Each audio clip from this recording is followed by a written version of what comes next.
E aí, meus amores, tudo bom com vocês? Meu nome é Vitória e sejam muito bem-vindos ao canal ReactV. Galera, uns 2 dias atrás, acho que foi 2 dias atrás. Uns dois dias atrás aí, eu reagi à primeira parte da história de The Last of Us. Acho que é assim que se fala, que se pronuncia. E aí, muita gente pediu a segunda parte, porém, o Sidão não fez a segunda parte, tá? Então eu dei uma pesquisada aqui, também perguntei pro pessoal que assistiu lá o vídeo. Caso você não viu, vai estar aqui nos cardzinhos, aqui na descrição, tá bom? E aí eu assisti do canal Sadman, acho que é assim que se pronuncia, tá? Então hoje nós vamos estar reagindo à história de The Last of Us, tá? 2 do canal Sadman, Sandman, meu Deus, é Sandman, tá? Até porque o Sidão não fez a segunda parte, então eu tive que pesquisar e achei a dele, porque eu vi uns outros canais aí, mas tinha 8 horas, 14 horas, deve ser porque o jogo é muito longo, muito grande, então, né, não tinha como também trazer um de 14 e 8 horas, né? Então eu trouxe esse daqui que deve ser o mais resumidamente breve possível. Eu acho que seja isso. Então antes de começar, deixa seu like, se inscreve no canal, você que não é inscrito, ativa o sininho pra não perder nenhum conteúdo novo. Link do Discord, da Animo, meu Instagram e os canais de tudo aqui na descrição. Falaram que esse daqui vai ser muito emocionante, então eu tô muito curiosa. Outras informações aí importantes adicionais, tudo na descrição. Vai lá, lê a descrição, tá? Vou estar deixando tudo bonitinho aqui na descrição, beleza? Então, bora! Tem uma horinha, então pra ajudar, já deixa seu like, se inscreve no canal, você que não é inscrito, tá? Então vamos começar, lembrando que o vídeo original vai estar aqui na descrição. 3, 2, 1, play. Fala aí, galera ligada no meu canal do YouTube, Sandman aqui outra aqui vez. E depois de muito hype e muitos pedidos, eu trago hoje a vocês a história do jogo The Last of Us Parte 2. Esse que é um dos principais jogos do ano. Inclusive, onde parou foi que a guriazinha, ele não quis deixar a menina morrer lá, no caso morrer que ela ia ser salva, não. Ela seria, no caso, a salvação para a humanidade, que a Marlene, né, que ia matar ela para tirar o negócio dentro dela para fazer a vacina. E aí o Joey, é Joey que fala? Joey, acho que é Joey o nome dele, não deixou, foi lá, matou todo mundo e salvou a menina e falou que, e mentiu para ela dizendo que existia outros como ela, né, e que ela não quiser, não lembro agora, acho que não quiseram ela, ou tipo, ela não tinha jeito, enfim. E aí ela pegou e acreditou nele. Aí nas cenas pós-crédito que o Sidão mostrou ele falando assim, ela perguntando pra ele, tem certeza que o que você disse sobre os vagalumes é verdade? Ele fala, é verdade. Então, tipo, imagina a treta que vai dar quando ela descobrir que o que ele falou foi tudo mentira pra ela. Bora. Forte candidato ao melhor jogo do ano. Foi um sucesso de crítica, um jogo que era extremamente aguardado, um jogo que conseguiu manter o mesmo nível de narrativa do seu antecessor, com uma história muito imersiva, cheia de cenas marcantes e repleto de reviravoltas. E é desse jogo que eu falo hoje pra vocês. A minha recomendação é que vocês, se puderem, joguem um jogo antes de assistirem esse vídeo aqui e também assistam ao vídeo do The Last of Us Parte 1, que eu fiz há alguns anos. Pretendo jogar tantos jogos, começando God of War. Esse vídeo estará repleto de spoilers referente ao primeiro jogo. E eu também queria deixar uma outra recomendação que se possível, assistam o vídeo com fone de ouvido para tentar aproveitar ao máximo esse vídeo aqui que deu bastante trabalho. Porra, imagina. Fazer uma observação antes de iniciar também, que nesse vídeo eu não adotei a cronologia apresentada no jogo, eu escolhi determinados momentos para falar primeiro, independente da forma que o jogo apresenta esses momentos ao jogador. Lógico, de uma forma que não prejudique certas revelações importantes da história logo de cara. Então, para quem tava com saudade dos vídeos longos, esse aqui definitivamente é um prato cheio.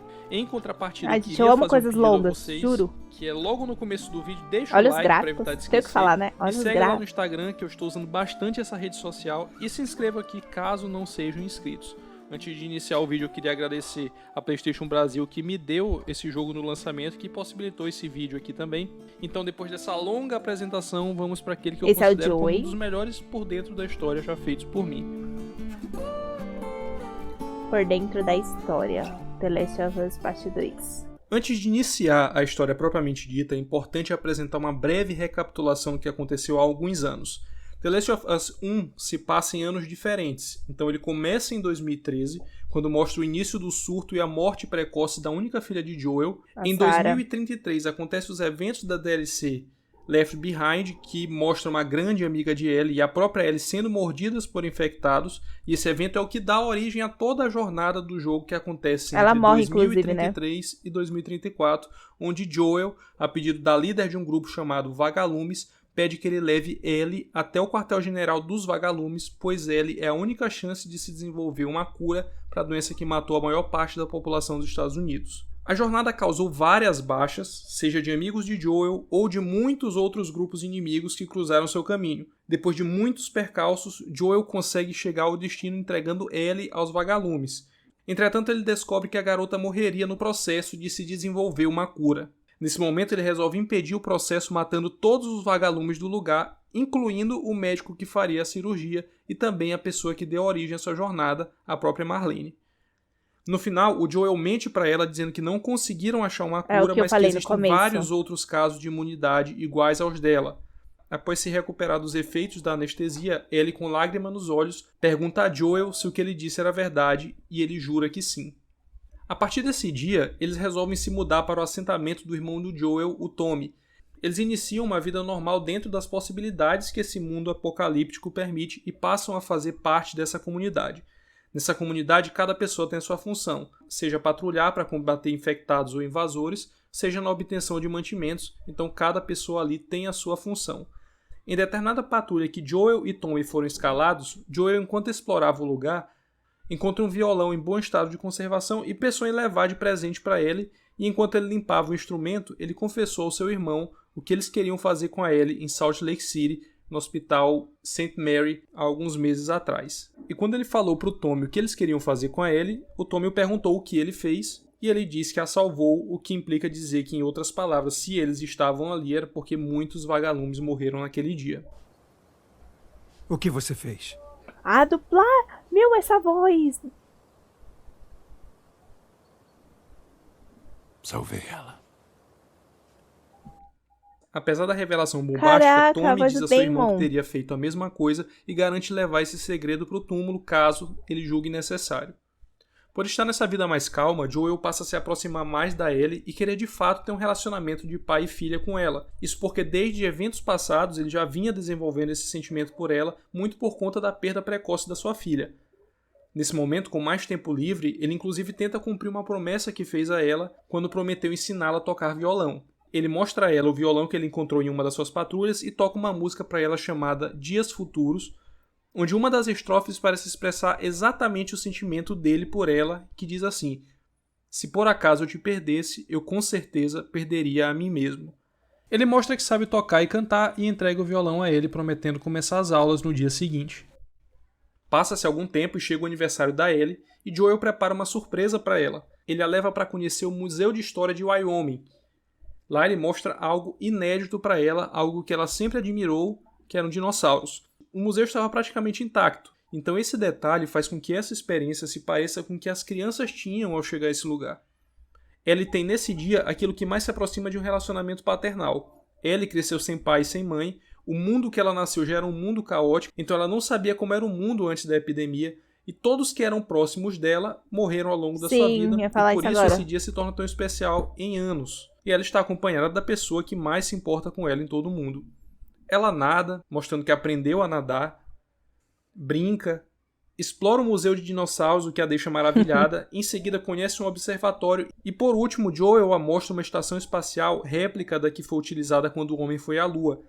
Lá ele entrega um presente que ela nunca imaginou receber. Feliz aniversário, garota. O que é isso? É uma coisa que deu a maior trabalheira pra achar.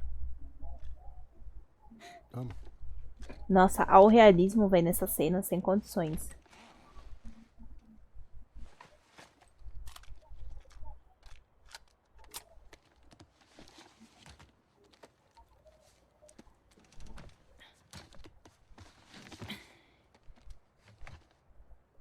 Feche os olhos. Garanto que vai valer a pena. Tá bom. 30 seconds and counting. Oh. T-minus 25 seconds. 20 seconds and counting. Será que vai dar alguma coisa errada, meu Deus? Seconds. Guidance is internal. 12, 11, 10, 9. Ignition sequence start. 5, 4, 3, 2, 1, 0. All engine running. Liftoff. We have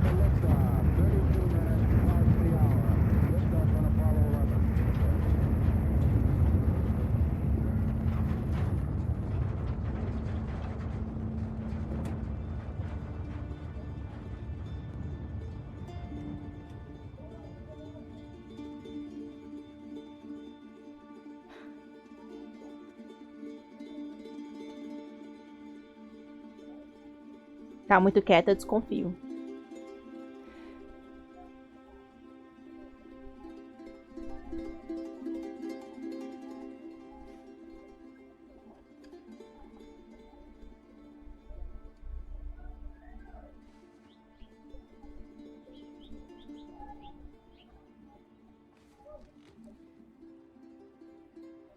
Andei bem. Tá de sacanagem comigo? Não tem de quê, garota.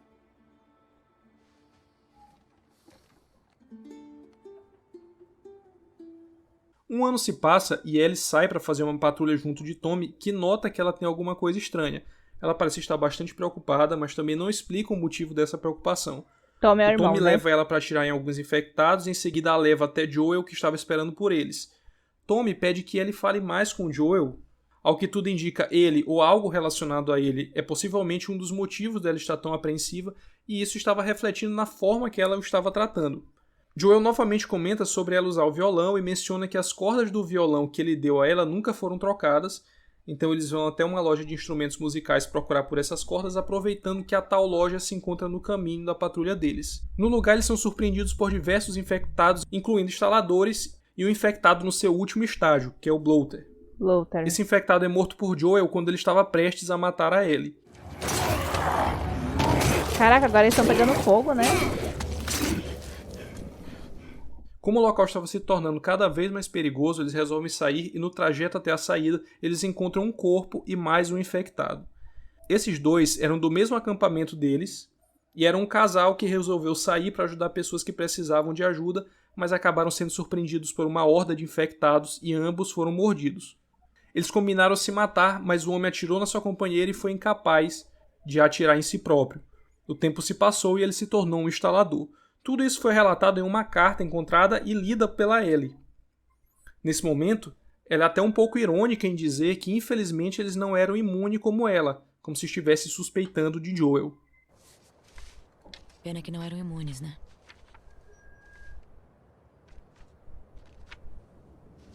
Ah, porque ele falou que existia outros como ela, né? Buscar o Tommy, aí a gente leva os corpos para Jackson.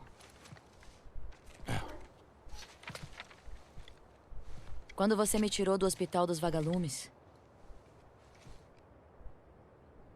você disse que tinha dezenas de pessoas como eu.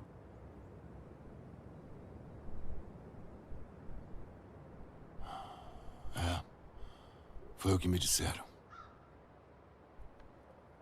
Eu nunca conheci outra pessoa imune. Você já? Ela fez até uma tatuagem por cima, né, da mordida. Podem estar se escondendo. Que nem você. Caralho, fiquei Acha arrepiada. mesmo?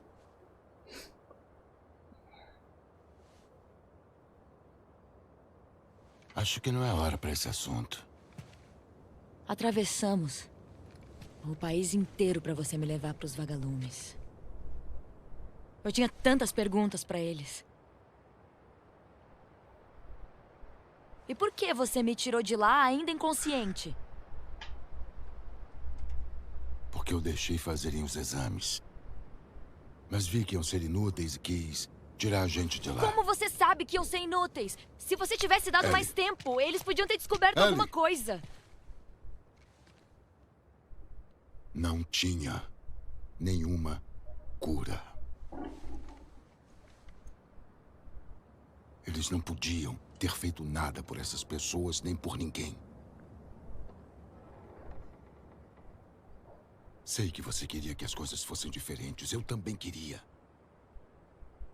Mas não são.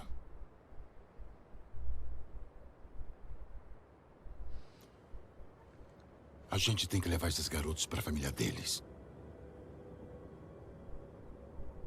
Ou quer continuar discutindo?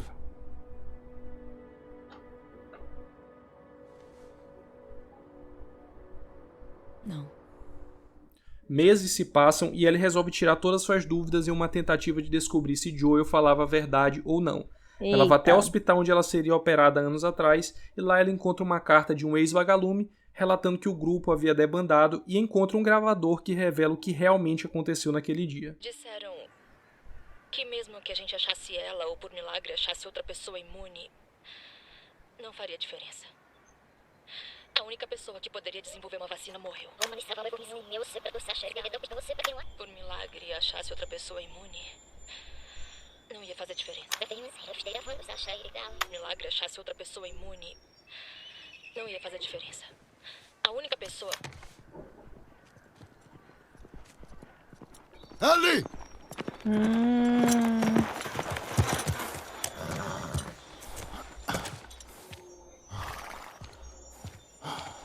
Vem cá. Você ficou maluca? Que ideia foi essa de fugir no meio da noite? Fala comigo. Você não pode me deixar só um bilhete, pô.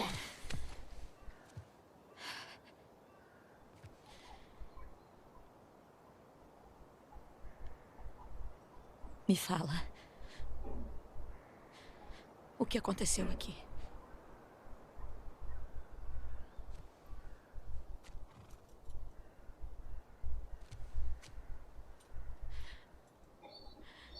Se você mentir pra mim de novo, eu vou embora. Você nunca mais vai me ver. Mas se me falar a verdade, eu volto pra Jackson.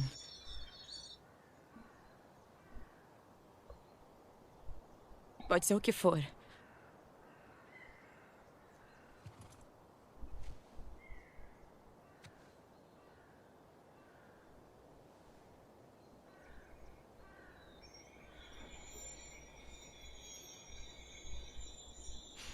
Fala.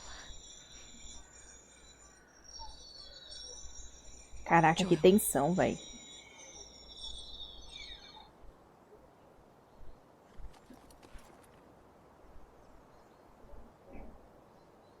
Fazer uma vacina.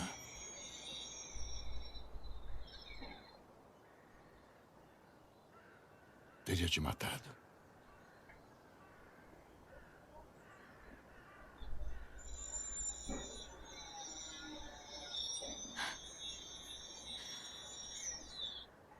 Eu não deixei.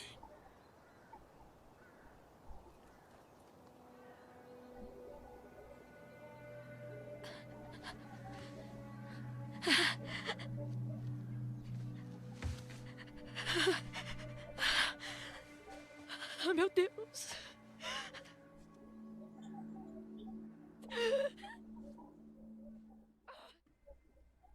Ela confronta Joel dizendo que voltará a Jackson, mas diz que a partir daquele momento eles não têm mais nenhuma ligação.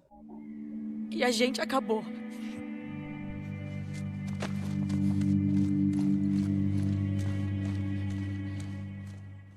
Mais tempo se passa, até que em uma noite Ellie vai a uma festa do acampamento e fica encarando Dina, uma das suas melhores amigas pela qual ela nutre sentimentos. Dina era namorada de Jesse, outro amigo de Ellie, e que, segundo Joel, era apaixonado pela própria Ellie. Jesse vê que Ellie está meio afastada de todos e se junta para puxar conversa e falar coisas do dia a dia, mencionando inclusive que o Joel o tem repreendido nas... Peraí, deixa eu ficar bugada rapidinho. Então, Ellie, é apaixonada pela melhor amiga dela. Essa melhor amiga dela namora com esse cara. E esse cara é apaixonado pela Ellie. Caraca, que triângulo. Às vezes em que ele vai às patrulhas. Mesmo estando repleto de pessoas no local, Ellie parece apenas se importar com Dina. Até que chega o momento em que ela se aproxima e puxa Ellie para uma dança. As duas conversam até que Dina beija Ellie, chamando a atenção de todos no lugar, inclusive de Seth, o dono do bar, que diz que ali é um lugar de família, e começa a intimidar a dupla. Dina puxa Ellie para sair de lá e quando ela estava saindo, Seth fala algo pejorativo a Ellie que logo é defendida por Joel. Entretanto, ela diz que Joel não tem nada a ver com ela e que ele não tem o direito de defendê-la, demonstrando que ela não o perdoou pelo que aconteceu no hospital. E você vem cá, vamos dar uma volta. E eles, hein? Isso não é problema seu. Você precisa tomar um ar. Você tá bem, garota? Qual o seu problema? A diferença, ele tá mó Ele diferente. não tinha o direito... E você tem? Não preciso da sua ajuda, Joel. Ah, véi. Tô com mó dó dele agora.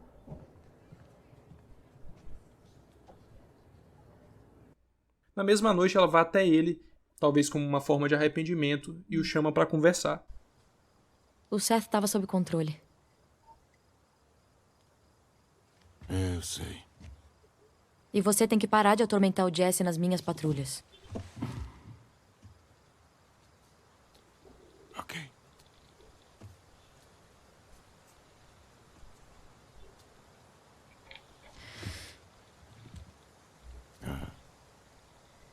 Gina. Ela é sua namorada? Não. Não, ela foi só um beijo, não significa nada. Ela só... Eu não sei porque ela fez aquilo. Mas você gosta dela?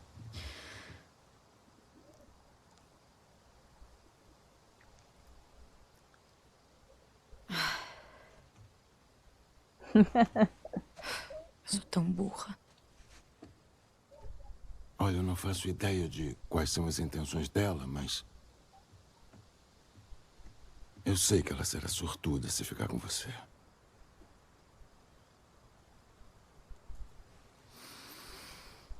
Como você é escroto. Eu não tô tentando... Era pra eu ter morrido naquele hospital. Minha vida teria tido algum valor. Mas você tirou isso de mim.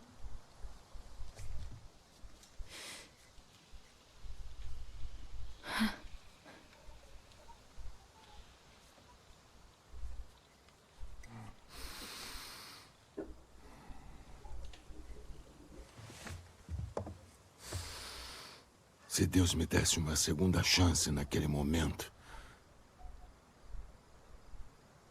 eu teria feito tudo igual.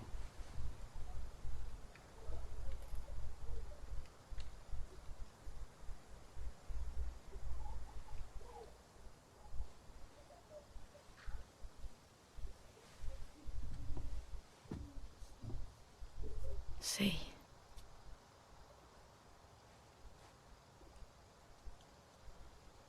Só que... acho que eu nunca vou conseguir te desculpar.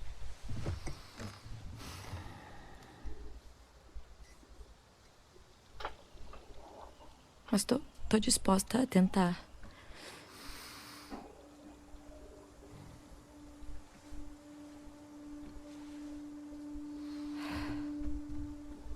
Fico feliz.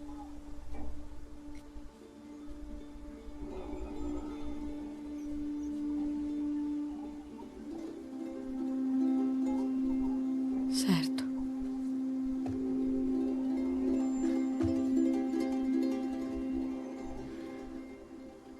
A gente se vê. É.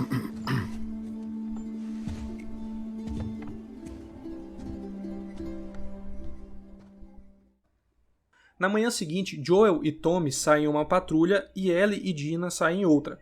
A patrulha de Dina e Ellie termina em uma casa de um antigo membro do grupo de Tommy chamado de Eugene. No subsolo, elas encontram uma plantação caseira de ervas que logo chama a atenção da dupla.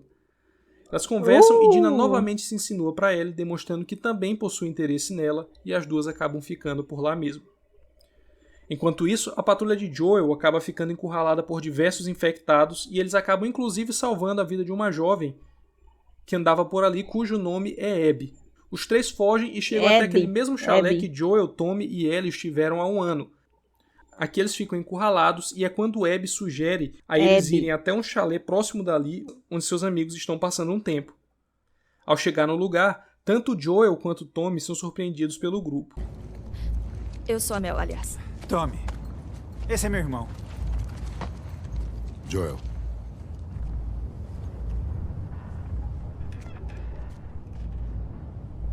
Parece até que já ouviram falar da gente. É porque já ouviram.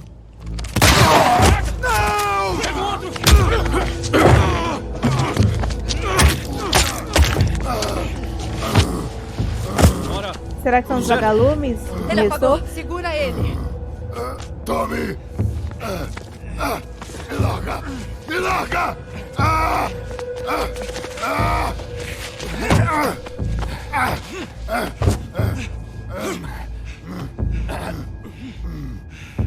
Puta madre.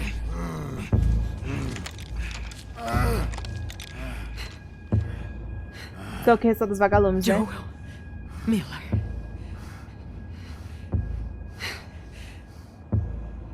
Quem é você? Adivinha?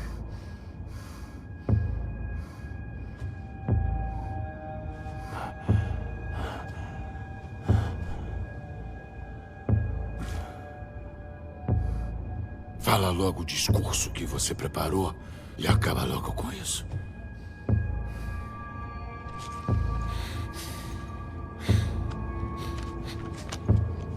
Faz um torniquete. Vai.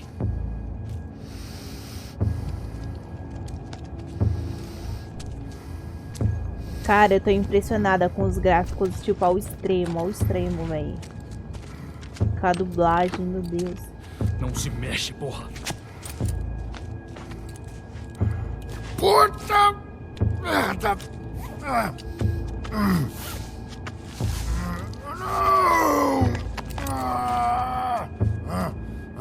Podem soltar.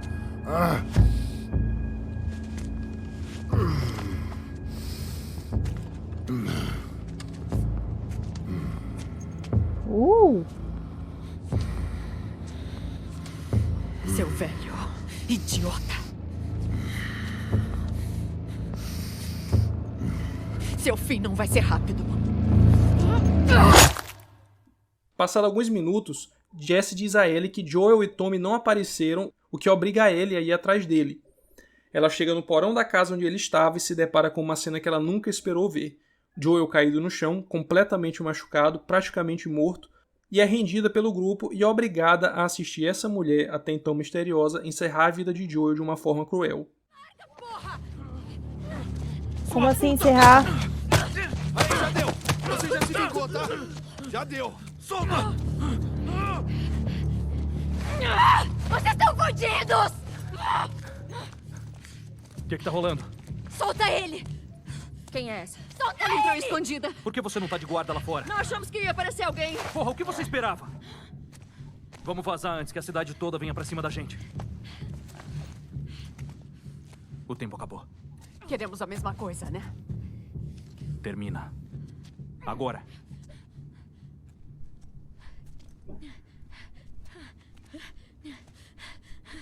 Joel, levanta. Joel, levanta, porra! Para, por favor! Por favor, não faz isso. Joel, por favor, levanta! Não! Não!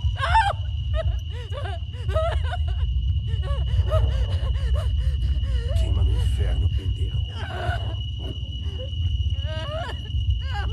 Eu vou matar vocês! Não! Tá fazendo o quê? Uma limpa. É arriscado deixá-los vivos. Foda-se, porra. Eu vou matar vocês! Foda-se a sua cara.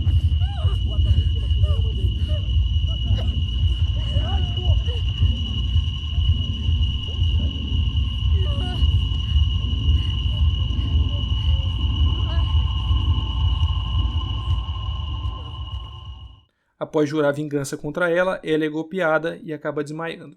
O que aconteceu a Joel não aconteceu de forma gratuita, e todos aqueles que estavam naquele lugar tinham seus motivos para querê-lo morto, especialmente a Abby. Mas para que se possa ter noção do real motivo por trás desse desejo, é importante que voltemos a 4 anos, quando a Abby e o seu pai ainda faziam parte dos vagalumes de Salt Lake City. Inicialmente é apresentada a relação amorosa que Abby tinha com seu pai, que assim como ela parecia ser uma boa pessoa, e isso fica evidenciado no comportamento que ele tem ao ver uma zebra presa em um arame farpado, onde Abby, Jerry e Owen, um outro vagalume e interesse amoroso da Abby, tentam libertar o animal do sofrimento dele, e esse é o comportamento que se espera de alguém bom.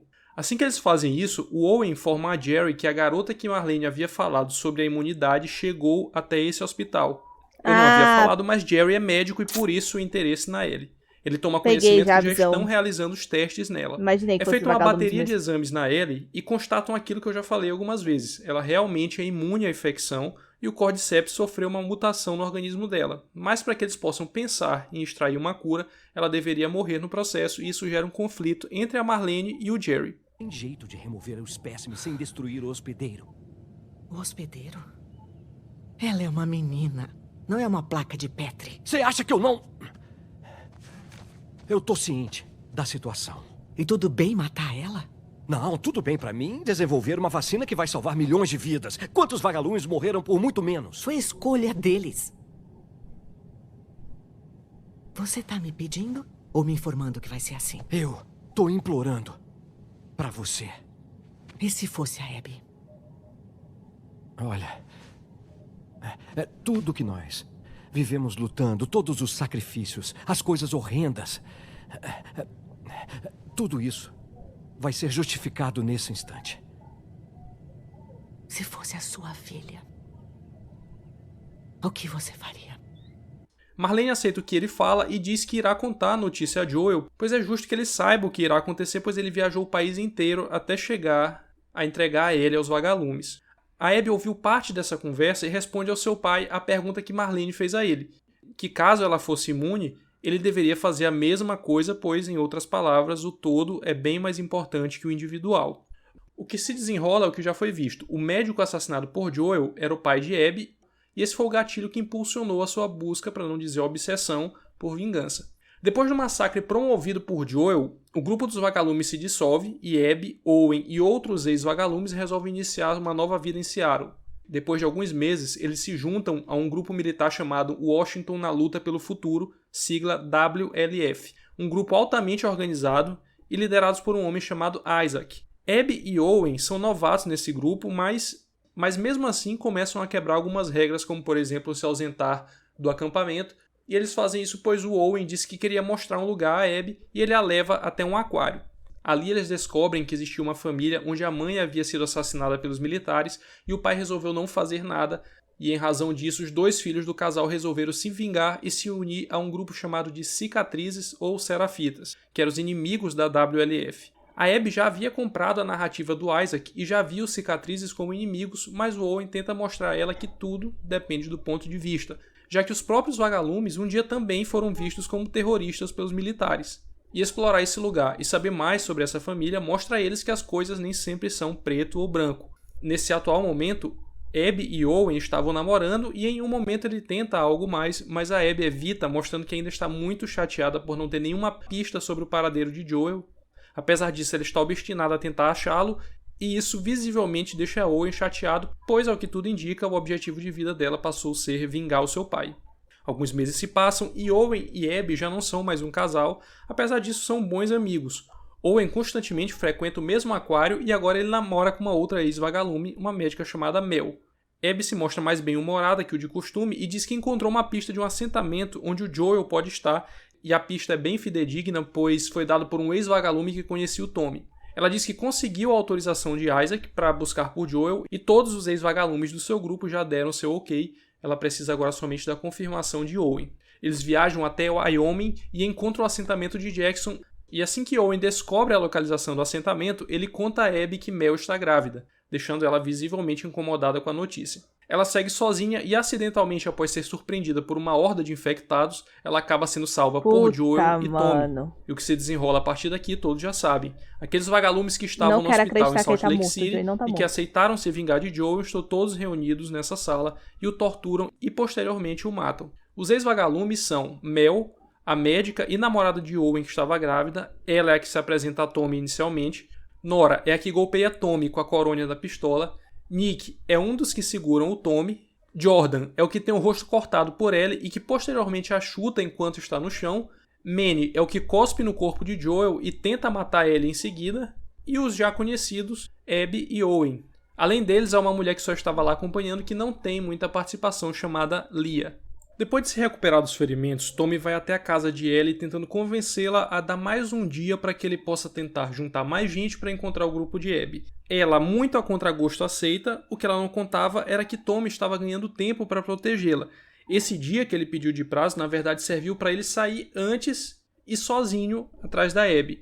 Quem dá essa informação é Maria, a esposa de Tommy.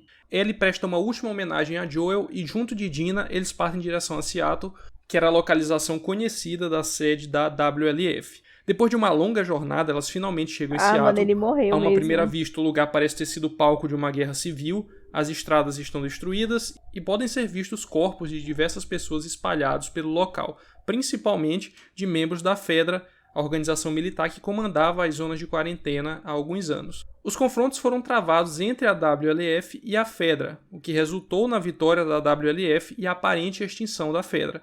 Além desse confronto, em outras épocas era comum que militares bombardeassem ou implodissem prédios e estradas visando atingir cidades tomadas por infectados e inimigos. Enquanto elas chegavam em Seattle, a WLF estava mobilizando algumas patrulhas. Abby e Manny, a mando de Isaac, são enviados para uma missão em um outro quartel-general da WLF.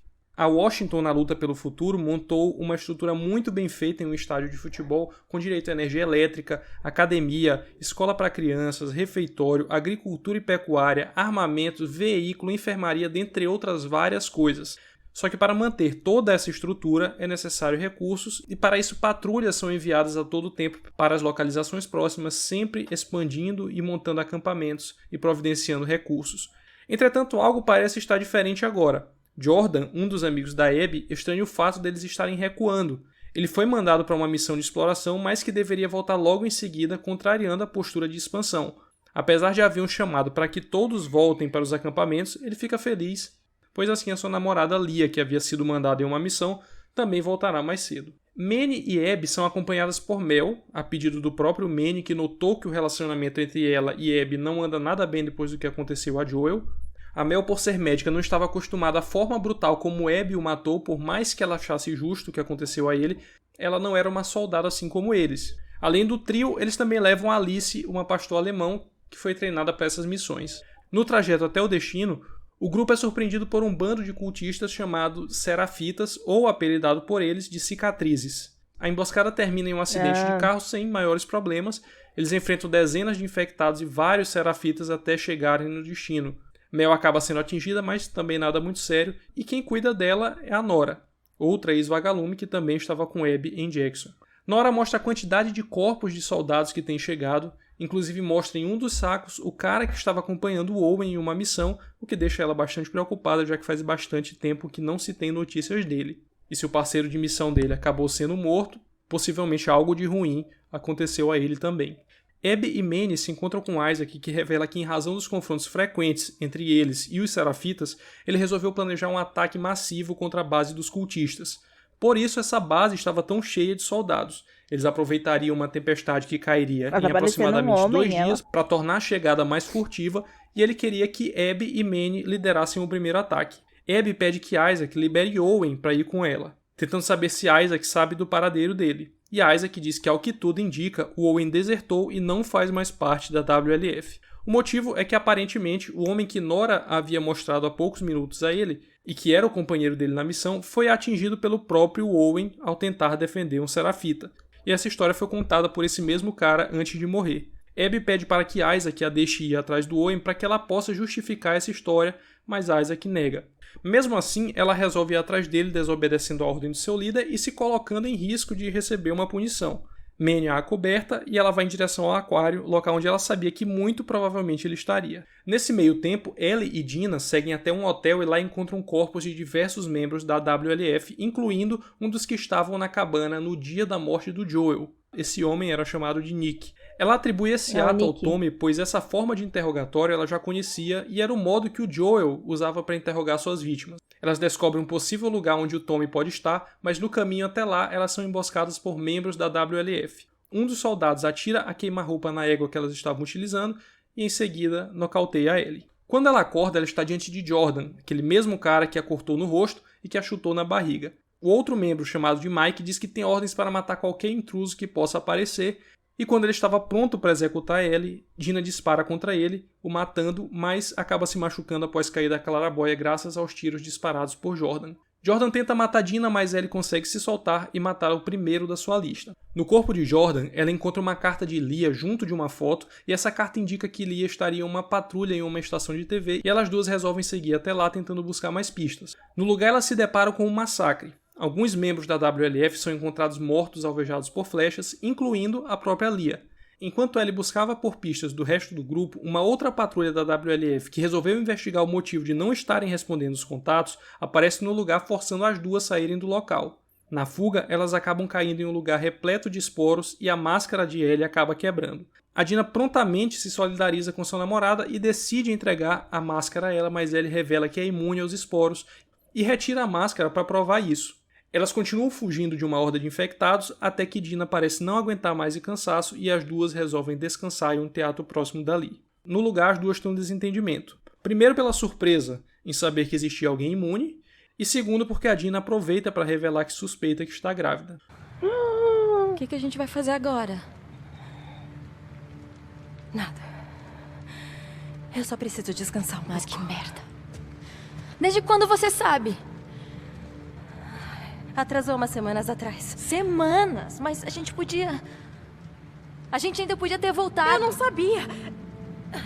Eu não tinha certeza. Eu não queria ser um fardo pra você. E o que você tá sendo agora?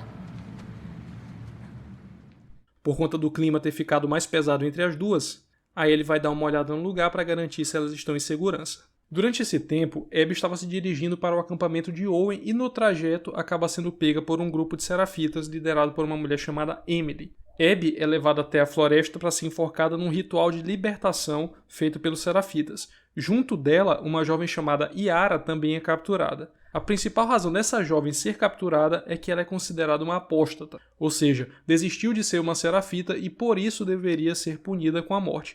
Enquanto Abby era enforcada, Yara foi levada para ter o mesmo destino, entretanto após ela cuspir na Emily, é dada a ordem aos dois cultistas para que cortassem as asas dela, que basicamente significa quebrar os braços dela. Eles conseguem quebrar apenas um, pois são interrompidos por flechas vindas da floresta. Essas flechas foram disparadas pelo seu irmão. Abby aproveita a situação para aplicar um triângulo e imobilizar Emily enquanto Yara termina o serviço. Vendo que foi salva por Abby, Yara ordena ao seu irmão que solte Abby. Mal dá tempo dela se recuperar e eles já são atacados por vários espreitadores. Após derrotar a maioria deles, Abby leva a dupla para um lugar seguro e continua seu caminho até Owen. Ela chega até o aquário, mais precisamente em um barco que Owen tem trabalhado nos últimos tempos, e lá ele explica o que aconteceu entre ele e Danny. Ele havia brigado com um serafita e o atingiu o homem na cabeça, e esse homem tranquilamente poderia ter pego a sua arma, mas evitou, como se pedisse para Owen encerrar a sua vida. Owen não conseguiu matar o homem, só que vendo a cena, o Danny obrigou o Owen a matá-lo, apontando a sua arma para ele. Ao se defender, o Owen acabou atingindo o Danny. A Abby tenta convencê-lo a voltar, dizendo que ele agiu em defesa própria, mas a verdade é que Owen cansou dessa vida e quer ir atrás dos vagalumes que aparentemente estão se reunindo em Santa Bárbara.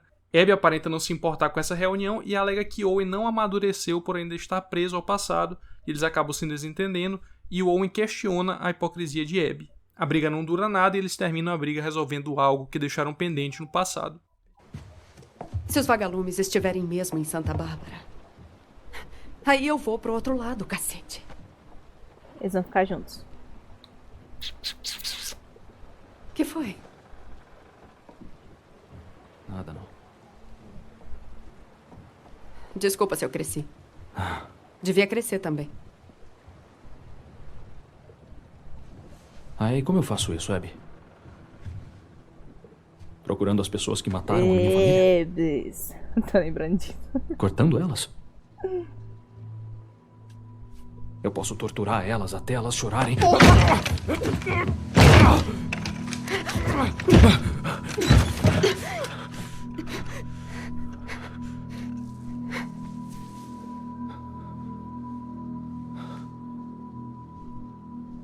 Abby. Owen.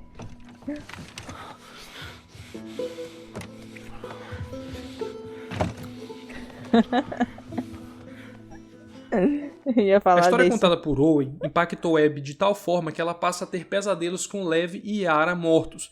Por isso, na manhã seguinte, ela resolve sair para salvá-los. Ela chega até onde tinha deixado ambos e os leva de volta até o aquário. Mel e Owen estranham a atitude de Abby, mas resolvem ajudar.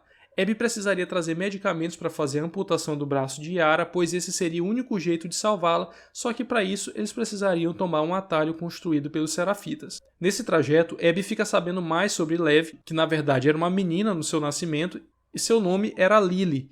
Na Sociedade Serafita, assim como em todas as outras, cada membro tinha uma função e Lily tinha o interesse de ser uma guerreira assim como sua irmã. Porém não foi essa tarefa escolhida para ela e sim ser esposa de um dos anciãos. Como forma de revolta, ela raspou sua cabeça e passou a se denominar Lev. A verdade é que Lev contou como se sentia sua irmã e ela o alertou a nunca dizer como se sente perante os outros, pois ele estaria correndo sério risco caso ele o fizesse. Entretanto, o ato de raspar a cabeça foi visto como heresia, daí o motivo de tanto Lev quanto Yara serem vistos como apóstatas. E por isso eles estavam sendo procurados para sofrerem a punição. Lev e Abby chegam até o hospital para buscar mantimentos e lá ela acaba sendo presa por ter desobedecido Isaac. Para a sorte dela, ela acaba sendo solta e ajudada por Nora, que orienta onde ela pode conseguir os medicamentos que ela precisa. Abby encontra no subsolo desse hospital todos os suprimentos médicos necessários para que Mel possa fazer a operação em Yara. E assim acontece. Mel realiza a amputação do braço de Yara e salva a vida dela. Nesse período em que Abby esteve no hospital, Ellie e Dina descobrem através de um rádio os postos avançados da WLF. E ouvem nesse mesmo rádio que um homem sozinho começou a atacar o grupo no setor 14. Ela supõe que esse intruso seria o Tommy. Ela então deixa a Dina descansando e vai até o lugar, e lá ela descobre que na verdade quem estava lá era Jesse. A dupla acaba sendo perseguida pelos soldados e posteriormente por uma horda de infectados e acaba aos trancos e barrancos sobrevivendo.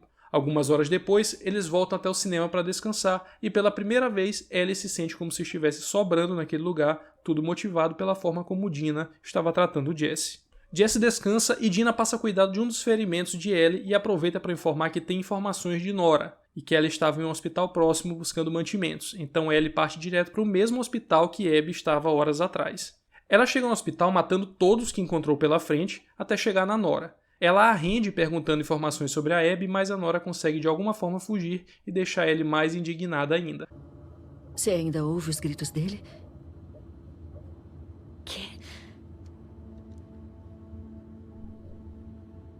Eu ouço toda noite.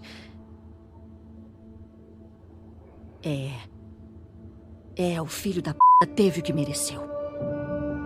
Sua escrota! Intrusa! Alguém me ajuda!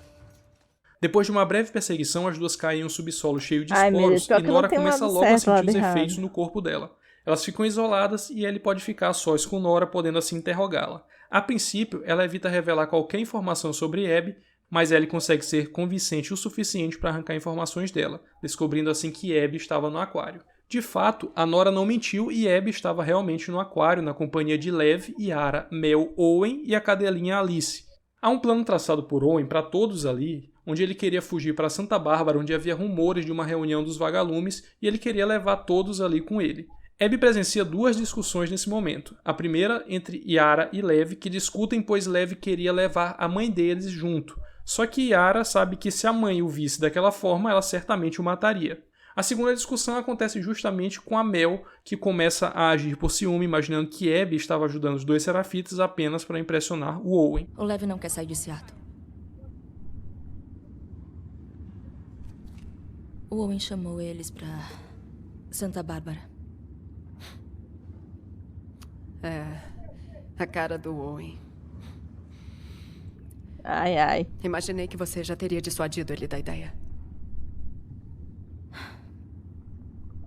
Na real, eu vou com eles. Mas só se você não for. O quê? Ele pode acreditar no seu teatrinho com as crianças. Mas eu não. Não tem teatrinho nenhum. A maior matadora de cicatrizes do Isaac ficou tocada? Nada a ver com Owen, né? Eu nem sempre fiz a coisa certa. Você é um lixo de pessoa, Abby. Você sempre foi. Uau. Eita. Eu cansei de você.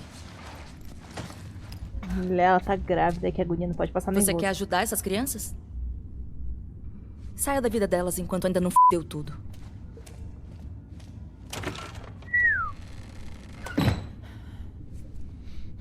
Owen também aproveita para tentar se reconciliar com Abby e pede que ela vá junto, mas ela se nega e de repente Lev rouba um barco e vai até a Ilha dos Serafitas para buscar sua mãe. Abby e Yara saem à procura dele, enquanto Owen resolve ficar para consertar o barco, que serviria de transporte até Santa Bárbara. No percurso até Lev, Abby chega até uma marina e ouve que um sniper estava matando vários do seu grupo. Ela pede para que Yara fique para trás por causa da situação dela e resolve ir sozinha, garantindo que voltaria com um barco para buscá-la. Ela acaba se metendo no meio de um tiroteio entre os membros da WLF e o sniper. Desse grupo, somente o Manny sobreviveu e ele acaba salvando a vida da Abby. Pouco tempo após isso, é mostrado que o sniper era o Tommy, que mostra ser bem mais letal do que eles imaginavam.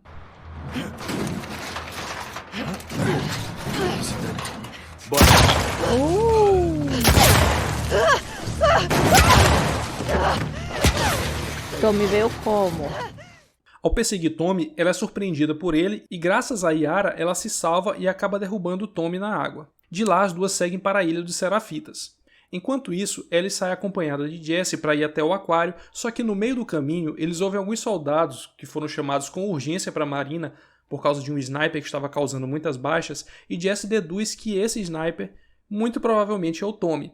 Então ele resolve ir até lá para ajudá-lo. A Ellie, por sua vez, acha melhor eles irem para o aquário buscar pela Abby. Em razão dessa discordância, cada um segue um caminho. Jesse vai procurar pelo Tommy e a Ellie vai procurar pela Abby. Para piorar o caminho dela, ela enfrenta uma tempestade que derruba o seu barco e mesmo assim ela consegue chegar a nado no aquário sorrateiramente. Primeiramente ela mata a cadelinha Alice e depois rende Owen e Mel. Ela ameaça a dupla dizendo que quer a localização da Abby, que se eles fizerem isso, ela deixaria eles vivos. A Mel cogita entregar a Abby por estar completamente irritada com ela, porém o Owen a freia, fazendo-a lembrar de quantas vezes a Abby salvou a vida dela. Ellie mostra o mapa que ela vinha usando esse tempo todo para rastrear o grupo, e usando a mesma tática aprendida com Joel, ela pede que eles apontem a localização dela. Owen tenta reagir e é atingido no peito por um tiro. Mel faz a mesma coisa, mas também acaba morta. Ao descobrir que Mel estava grávida, ela começa a surtar não só por ter acabado de matar uma mulher nessas condições, como também por lembrar tudo o que fez até chegar ali. Jesse e Tommy surgem e conseguem fazer com que eles saiam de lá. Abby chega até a Ilha dos Serafitas bem no momento em que a WLF invade o local. Ou seja, ela está no meio de um fogo cruzado e o que já era muito difícil só piora. Apesar disso, elas conseguem encontrar Lev, que havia matado acidentalmente sua própria mãe. A mãe dele resolveu atacá-lo por conta da sua heresia e praticamente retalhou seu rosto e o seu corpo, e ele revidou e ela acabou caindo e batendo a cabeça. Sem tempo para mais conversas, o trio tenta voltar para o barco, mas é surpreendido pelo grupo de Isaac. A primeira a ser alvejada é Yara. Em seguida, ele demanda que Abby saia da frente para que ele possa atirar em Lev. Abby se recusa e Yara, que ainda estava viva, atira contra Isaac e em seguida é morta com vários tiros. Abby e Lev fogem.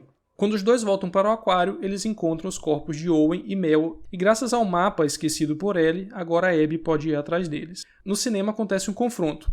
Abby rende Tommy e em seguida Ellie e Jesse aparecem.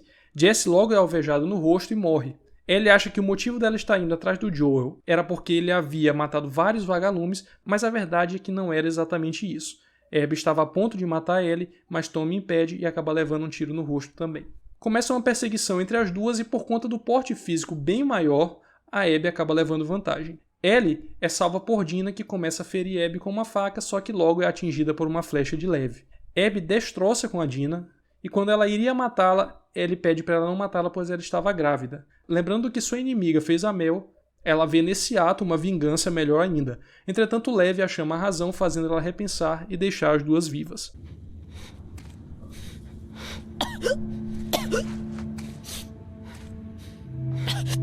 Nunca mais apareça na minha frente. Caralho, mano. Pouco mais de um ano se passa e Ellie agora vive uma vida pacata junto de Dina. O filho dela nasceu e é chamado de JJ, possivelmente uma homenagem a Joel e a Jesse. Elas levam aqui a vida que Dina sempre quis. Moram em uma fazenda afastada e com uma relativa tranquilidade, sem ter que ficar constantemente preocupada com patrulhas ou caçar mantimentos. Só que nem tudo está às mil maravilhas. Ellie ainda não conseguiu se recuperar do trauma de ver Joel morrendo. Com frequência, ela tem memórias vívidas daquele dia e sofre com uma espécie de blackout momentâneo. As coisas pioram quando Tommy reaparece na casa, ele que sobreviveu ao tiro dado por Abby, mas acabou ficando cego do olho direito, sem falar que perdeu parte do movimento da perna esquerda após ser atingido pela flecha de Lev. O motivo da visita é para dizer que ele conseguiu a localização de Abby. Tommy parece nesse momento estar mais obcecado que a própria Ellie, inclusive essa obsessão resultou no término do seu casamento com Maria. Inicialmente Ellie se recusa a ir atrás de Abby, causando a revolta de Tommy, que não pode mais ir atrás dela em função da sua condição física. Dina também se irrita e manda que Tommy nunca mais volte. Mesmo tendo dito não, Ellie passa a ficar cada vez mais atormentada, não só pelo fato da morte de Joel, mas também por Abby escapar praticamente impune. Então ela toma uma decisão. Ela decide ir atrás de Abby, mesmo ouvindo da Dina que caso ela vá nessa busca novamente, ela irá embora junto de JJ. Mesmo assim, lamentando ouvir isso, ela resolve ir atrás de Abby. Abby, por sua vez, estava em Santa Bárbara buscando pelos vagalumes mencionados por Owen. Ela chega no suposto local onde eles deveriam estar, mas encontra o local completamente vazio. Apesar disso, ela descobre um agrupamento de vagalumes com aproximadamente 2 pessoas através de uma ligação do rádio. A alegria dela dura muito pouco, pois quando eles saem dessa casa, eles são capturados por um grupo de sádicos que escravizam pessoas chamados de cascavéis.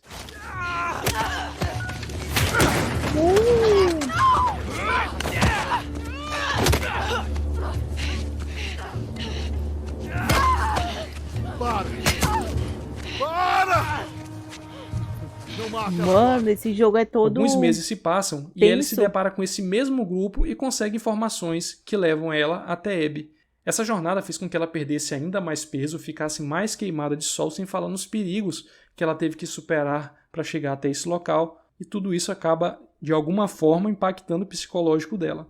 Nesse lugar, ela toma conhecimento de que Abby estava em um local chamado de pilastras. Era uma forma de tortura utilizada pelos cascavéis que colocavam as pessoas para ficar expostas ao sol, sem alimentação, e muitas delas acabavam morrendo nesses lugares. Ela encontra a Abby, que agora estava irreconhecível, agora de cabelos curtos e bem mais magra. Abby, na última vez que havia visto Ellie, disse que não queria mais vê-la na sua frente, porém nesse momento, ironicamente, ela era a única pessoa que podia salvá-la daquela tortura, e é isso que ela faz. Liberta tanto Abby quanto Lev, e ao vê-la, mesmo completamente debilitada, se importando com Lev, ela por um momento pensa em deixá-la ir embora. Então cada uma pega o seu barco, mas ao ver o sangue na sua mão, Ellie novamente lembra de Joel e diz que não pode deixá-la ir embora.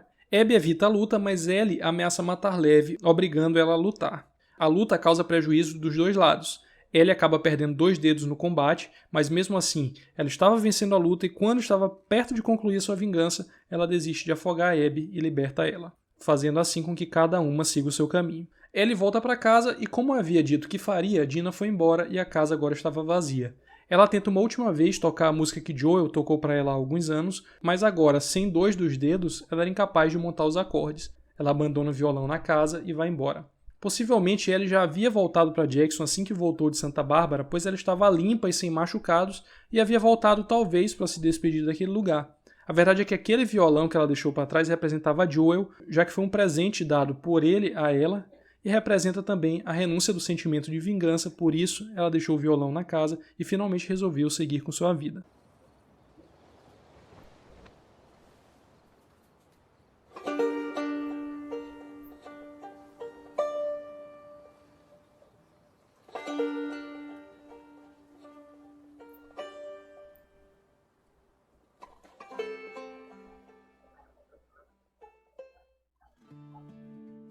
Como muitos já estão acostumados, a parte dos inimigos é uma subdivisão que eu faço dentro do quadro por dentro da história para classificar e explicar a origem de alguns inimigos do jogo, e aqui eu farei um breve resumo, mas a título de informação eu vou lançar uma playlist completa, separada e individual de cada inimigo e a afiliação do jogo bem mais detalhada, e no caso do The Last of Us Parte 2, nós podemos subdividir em 2 classes, sendo humanos e infectados. Os humanos fazem parte de afiliações que são vagalumes, que era um grupo contrário às forças militares, e a participação desse grupo foi bem mais aguda nos eventos do primeiro jogo. Eles enfrentaram por anos as forças militares, que eram resquício do governo americano, e o motivo do confronto era a discordância dos métodos adotados pelos militares na zona de quarentena.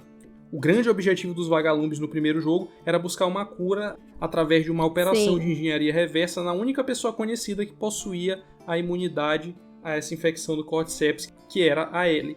Após o massacre promovido por Joel no Hospital St. Mary, o grupo praticamente deixou de existir e alguns dos seus membros se aliaram a novas facções, como por exemplo a Washington na luta pelo futuro, ou WLF. Por conta dessa sigla WLF, eles também são conhecidos por lobos, remetendo assim ao inglês wolf. Eles conseguiram se sobrepor às forças militares da zona de quarentena e passaram a agir de forma semelhante aos militares, impedindo que as pessoas saíssem do grupo e agindo de forma hostil à maioria das pessoas que não faziam parte do grupo. A WLF é liderada por Isaac Dixon.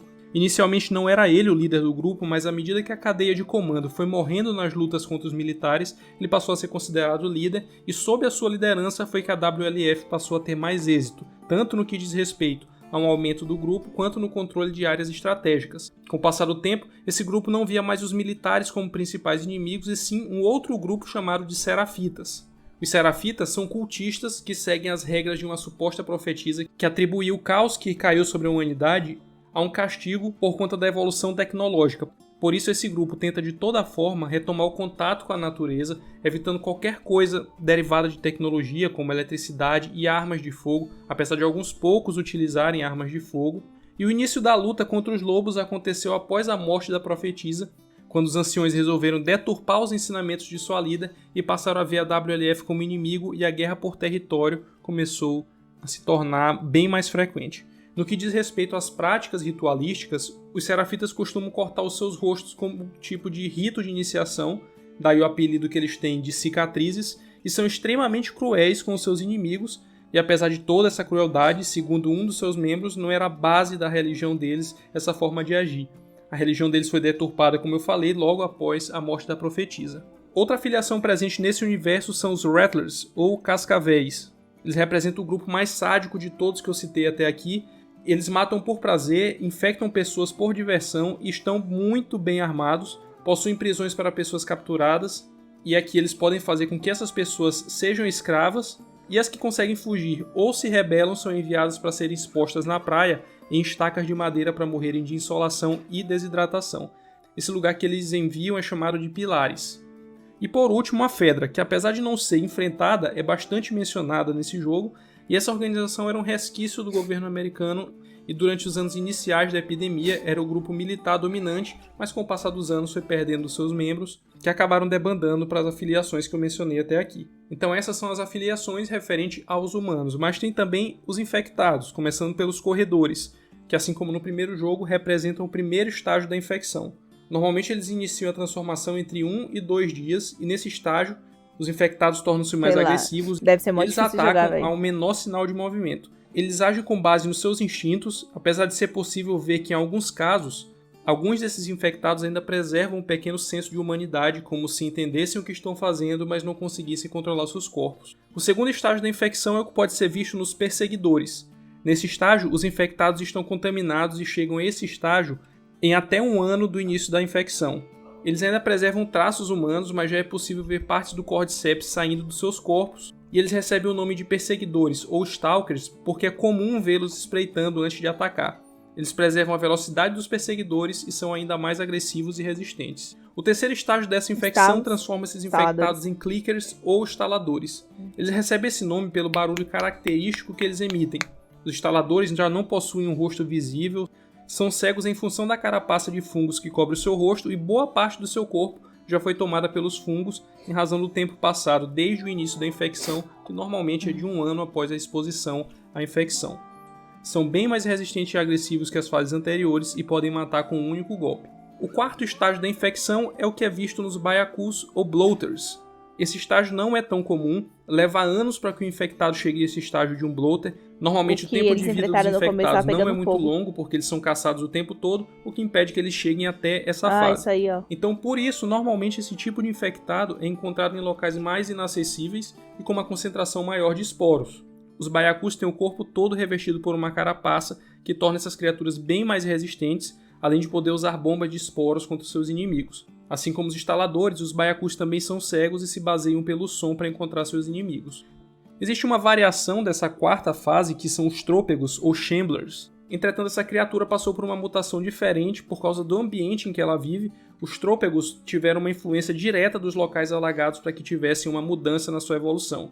Eles possuem esse nome em razão da sua dificuldade de se mover, em contrapartida eles compensam essa lentidão com ataques fortes. Eles, diferentes das outras mutações, preservam parte dos seus rostos e por isso não têm a visão tão comprometida.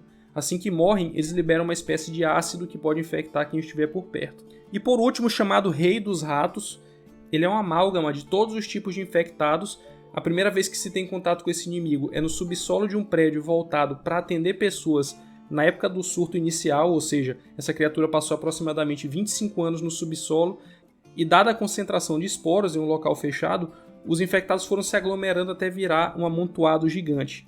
Esse inimigo pode se separar e cada parte que se separa ganha habilidades independentes do estágio da infecção em que ele se encontra. Ou seja, um corredor ao se separar poderia facilmente herdar habilidades de um baiacu, mesmo não estando no nível de infecção necessário. Durante o processo de desenvolvimento do jogo, o final que seria o final verdadeiro, e com certeza seria o final que muitos gostariam de ver, era o final onde a Ellie matava a Abby de fato.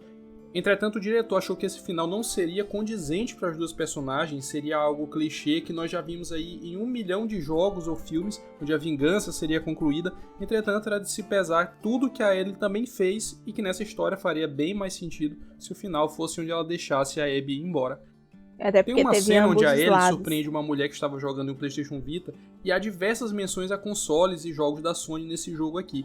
Mas no meu caso, o que mais chamou a atenção foi ela estar jogando Hotline Miami, que é um jogo extremamente violento e que condiz bastante com o que acontece em The Last of Us Part 2. Outra cena posteriormente também aparece uma outra pessoa jogando PlayStation Vita, nesse caso é um exclusivo, que é o Jack and Daxter. Uma inovação que foi acrescentada nesse jogo é a possibilidade de se tocar violão e de uma forma bastante fiel aos acordes, então é bem comum ver vídeos no YouTube de pessoas reproduzindo músicas reais com a Ellie. Eu vou deixar aí na descrição alguns desses vídeos aí para vocês olharem. Existe uma série de referências feitas à cultura pop que vão desde músicas, como por exemplo a música cantada pelo Joel, bem no começo do jogo, é uma música do Pearl Jam, ou também as cartinhas encontradas pela Ellie que fazem referência aos heróis da Marvel ou da DC, mas de todas a que eu achei mais interessante foi a referência ao Jurassic Park, que acontece quando o Joel menciona que assistiu a um filme de dinossauros que ele gostava bastante, inclusive menciona que o filme ganhou uma continuação não tão boa em comparação com o primeiro filme, se referindo ao Jurassic Park, inclusive mencionando a cena do Triceratops, quando o Dr. Ian Malcolm comenta a obra feita por um dos dinossauros. E para encerrar, eu termino com uma frase no mínimo estranha dita pelo Joel a Ellie um dia antes dele morrer, que foi essa aí. Onde conseguiu isso? Com aquele pessoal da semana passada. Um pouco vergonhoso o que eu tive que dar em troca, mas não é ruim. Essa frase gerou muita dúvida sobre o que o Joel teria dado em troca desse café. Foi mal, foi o que eu E o pensei. problema é que eu vi que essa dúvida só aconteceu aqui no Brasil, então fui ver o áudio original e a palavra utilizada por ele é trade, que significa troca, mas no sentido de comércio ou negócio, como se ele tivesse envergonhado por negociar algo de valor por algo supérfluo como café. Então é isso, galera. Espero que vocês tenham gostado do vídeo. Como eu sempre falo, esse tipo de vídeo dá bastante trabalho. Foram diversos dias gastos para que eu pudesse concluir a história desse jogo. Mais de 65 vídeos de gravação. Mais de 30 horas de gameplays gravados. Foram mais de 170 gigas só com as gameplays referentes a esse jogo. Sem falar nos 2 dias de edição que eu demorei. A criação de roteiro, edição de áudio e toda aquela reza que vocês já estão acostumados a ver aqui no canal. Por conta desse trabalho, eu queria pedir que vocês valorizassem deixando aquele like, comentando o que acharam do vídeo e compartilhando com os amigos que gostam desse jogo. Eu vou fazer uma série de vídeos referentes a essa série, só que dando mais detalhes de personagens, das facções, dos inimigos, expandindo um pouco mais esse universo, porque tem muita coisa que pode ser explorada aqui. Desde já agradeço a todos vocês que assistiram o vídeo até aqui. Meu muito obrigado pelo apoio e até o próximo vídeo. Um grande abraço a todos, valeu e fui! Acabou. Caraca, sensacional. Então é isso, gente. Acabou. Vamos. Então é isso, meus amores. Acabou. Essa história é sensacional. Cara, me emocionei bastante nesse último aqui. Bem como vocês falaram que eu iria me emocionar. E muita coisa, tipo... que... Cara, eu pensei que poderia acontecer diferente e não aconteceu, sabe? Como ele acabou de falar no finalzinho aqui, que, por exemplo... ela poderia ter matado, completado a vingança dela. Porém, como ele falou que o diretor disse, cara, seria uma coisa muito clichê. Porque ela teria completado a vingança, só que, cara, e o lado dela? Porque ela também, apesar do Joey ter salvado ela, apesar, tipo, de que ela falou, cara, eu preferia morrer, né? Porque ela pensava num todo ao invés de somente nela, né? Ao invés, tipo, minha vida teria teria um valor, teria significado. Tanto que ela fala isso pra ele quando eles estão conversando lá naquela varandinha à noite. E aí, tipo, por mais que ele tenha salvado ela contra a vontade dela, porque a Marlene fala no primeiro jogo, ela fala assim, ó, você tá tirando ela daqui, mas você sabe que a verdade, que o que ela realmente iria querer era ser morta, né? Iria preferir ser morta, tipo, pra salvar outras pessoas, até pra salvar você, enfim, pra salvar as outras pessoas, do que ser salva e, tipo, sabe, não ter uma utilidade, basicamente isso. E aí o Joey não aceita por conta de ter aquele sentimento paterno, porque ele tinha perdido a filha dele justamente, né, numa corrida aí que mataram, enfim, que a menina levou um tiro, ele morreu. Ela morreu, então ele não queria se apegar, porém ele acabou se apegando nela, ela também se apegou nele, então imagina, tipo, é como eu falei no último jogo, imagina ele, cara, por tudo que ele passou com ela, ele deixar ela morrer. Cara, não faria sentido. Basicamente, qualquer pessoa que teria um sentimento paterno ali, teria qualquer tipo de sentimento, teria impedido, teria salvado. Tipo, eu, no meu caso, se fosse eu teria feito a mesma coisa que ele pra salvar alguém que era importante pra mim de alguma forma. Por mais que a pessoa, eu pensasse assim, porra, mas ao invés... Eu sei que eu quero salvar ela, mas existem milhões de pessoas que eu posso salvar, mas é o sentimento na hora da pessoa. A pessoa na hora da emoção, você vai buscar salvar aquela pessoa que você ama ao invés de todo mundo. Então, tipo, é uma coisa que acabei de pensar aqui, eu vou botar numa enquete aí, uma pergunta aí, que é, se você tivesse que escolher entre salvar uma pessoa que você ama e salvar milhares de pessoas e deixar a pessoa que você ama morrer, quem você escolheria? Cara, eu não sei porque eu pensei nisso agora, eu vou botar, não sei se existe isso aí, mas eu vou, cara, eu acabei de pensar nisso, eu vou botar numa enquete, eu quero saber a opinião. A minha seria salvar a pessoa que eu amo, porque eu acho que na hora, tipo, eu pensaria muito, não conseguiria, eu seria que nem a turma do Joey, eu acabaria salvando a pessoa que eu amo pra poder, enfim, devido a inúmeras coisas, mas eu fiquei super curiosa agora, não, eu vou botar isso aí na enquete, assim que eu postar esse vídeo eu vou tacar isso na enquete. Enfim, e acontece tudo isso, acontece todas essas histórias, acontece todo esse rolo, aí tem, como eu tava falando, ela tem esse lance aí, tipo, de que foi meio que contra a vontade dela, porque ela iria preferir morrer, enfim. E aí ele salva ela, e só que ela ignora ele, tipo, porque até que eu entendo o lado dela, mas só que ela ignora muito ele, tipo, é uma coisa que eu fiquei muito triste justamente por isso. Porque ele morre, eu não imaginei eu não queria acreditar que ele tinha morrido ali. Eu pensei que ele iria aparecer, enfim, que nem o Tommy não apareceu. O Tommy supostamente morreu, mas ele não aparece lá cego, com a perna machucada, perdeu parte do... Enfim, eu achei que ele ia aparecer, que ele não teria uma morte daquele jeito, que a morte dele seria diferente. E aí, ele morre lá daquele jeito, enfim. E ela... Eu fiquei triste porque ela tava tratando ele meio que ainda bem que ela falou assim, iria tentar se reconciliar com ele. Mas ela não tava totalmente reconciliada. Então, tipo, imagina o peso na consciência que fica na mente dela pra saber que ele morreu.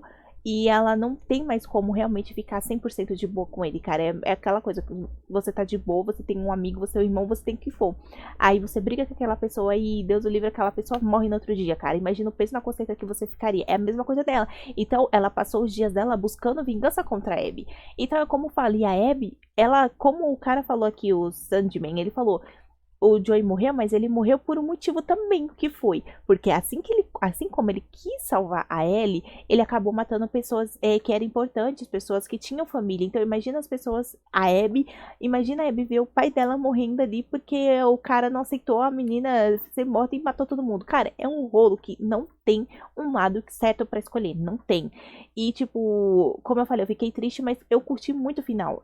É o final que, tipo, eu achei muito apropriado justamente por conta disso, porque ela morreu, mas também ela morreu, ó. Ele morreu, mas também ela poderia ter matado a Abby e ela não matou. Ela salvou, ela foi lá, de qualquer forma salvou. Eu achei que o Tom iria matar. De alguma forma, eu achei que os dois iriam estar juntos, mas os dois acabou não indo.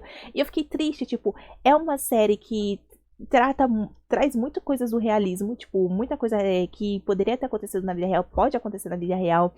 Já pensou, rola um apocalipse zumbi? Cara, é uma série, ó, como é que fala? É um jogo que mexe muito com o psicológico, é um jogo muito bem feito, cara. A história muito bem elaborada, o enredo muito bem feito, o trajeto muito bem feito, muito bem montado, os personagens muito bem encaixados, tipo, que você pega lá do primeirinho. Isso que só foram dois filmes, isso que só foram 2 jogos. Eu não sei se vai ter um terceiro, se vai lançar um terceiro. Eu sei que vocês me falaram que vai ter uma série na HBO, não é?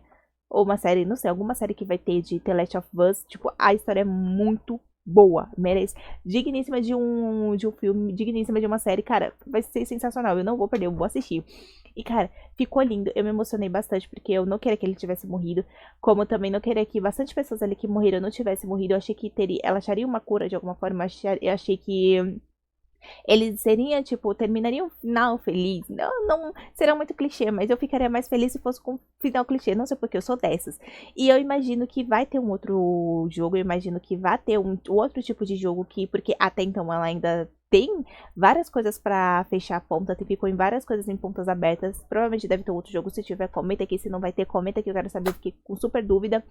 E, cara, jogo sensacional. Não tenho o que falar, cara. Vocês viram aí como eu fiquei. Eu fiquei bem elétrica. Fiquei bem paralisada. Tipo, fiquei pensando, caraca. Porra, velho. Tipo, fiquei olhando assim as cenas. Eu achei incrível. Sensacional, cara. Perfeito. Nota 10. Esse jogo ficou muito bom. A história ficou muito boa, cara. 2 jogos. God of War, tanto God of War quanto esse, cara, eu me surpreendi demais com as histórias, coisa que eu nunca imaginei que um jogo poderia ter, assim, essas histórias, e, cara, eu tô me surpreendendo a cada dia mais. Então, esse foi mais um vídeo, eu espero que vocês tenham gostado. Se você curtiu, deixa seu like, se inscreve no canal, você que não é inscrito, lembrando que todos os links importantes vai estar aqui na descrição, o vídeo original também, meu Instagram, outros canais de X, meu Discord também aqui na descrição, tá bom? Nos vemos até a próxima e bye!